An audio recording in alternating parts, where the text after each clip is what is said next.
नमस्कार, मी श्वेता. स्वामी अनुभूती आपल्या यूट्यूब मराठी चॅनलमध्ये तुम्हा सर्वांचं पुन्हा एकदा मनपूर्वक स्वागत.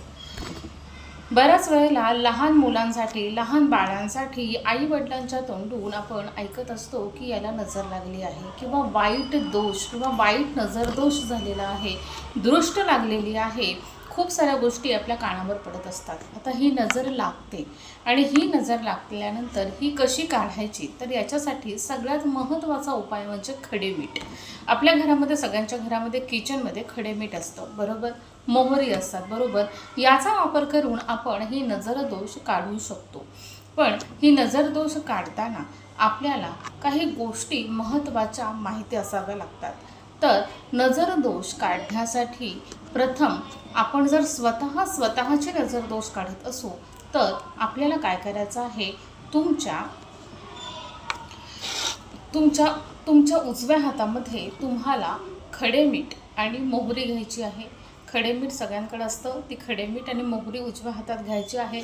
स्वतःवरून तुम्हाला 7 वेळा डोक्यावरून आणि तुमच्या शरीरावरून हे अँटी क्लॉकवाईज हे 7 वेळा उतरवायचं आहे आणि तुम्हाला एक मंत्र म्हणायचा आहे. तो मंत्र म्हणजे नमस्ते रुद्रारूपाय करी रूपाय ते नमः. बघा, पुन्हा एकदा सांगते, नमस्ते रुद्रारूपाय करी रूपाय ते नमः. हा मंत्र मी माझ्या डिस्क्रिप्शन बॉक्समध्ये सुद्धा देईल आणि वरती तुम्हाला दिसेल.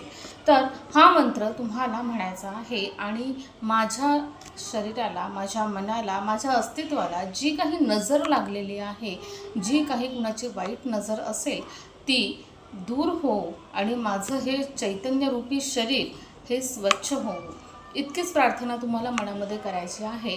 आणि हे फिरवून तुम्हाला फ्लश करायचं आहे. बाथरूममध्ये जाऊन नळाखाली तुम्हाला फ्लश करायचं आहे. बाळाची वगैरे नजर काढत असाल तर तुम्हाला त्याच्या शरीरावरून हे 7 वेळा अँटीक्लॉकवाईज तुम्हाला हे उतरवायचं आहे आणि पुन्हा हाच मंत्र तुम्हाला म्हणायचा आहे आणि ते फ्लश करायचं आहे. अशा पद्धतीने तुम्ही नजर काढू शकता. आणि नजर काढल्यानंतर तुम्हाला हात पाय स्वच्छ धुवायचे आहेत, तुमचे कपडे चेंज करायचे आहेत आणि देवाला दिवा लावून प्रार्थना करायची आहे. इतकी प्रोसेस तुम्हाला करायची आहे. त्याच्याने काय होईल, तुमचं पुन्हा माइंड चेंज होईल. बऱ्याच वेळेला काही लोक अशी घरात येतात आणि त्यांच्या निगेटिव्हिटीने सगळं वातावरण चेंज होतं आणि ही नजरबाधा तुम्हाला होऊ शकते. कुणाच्या तरी वाईट नजरेने एखादा त्रास थोडाफार होऊ शकतो. हा त्रास टाळण्यासाठी हा उपाय नक्कीच करा. पुन्हा भेटूया पुढच्या व्हिडिओमध्ये. तोपर्यंत श्री स्वामी.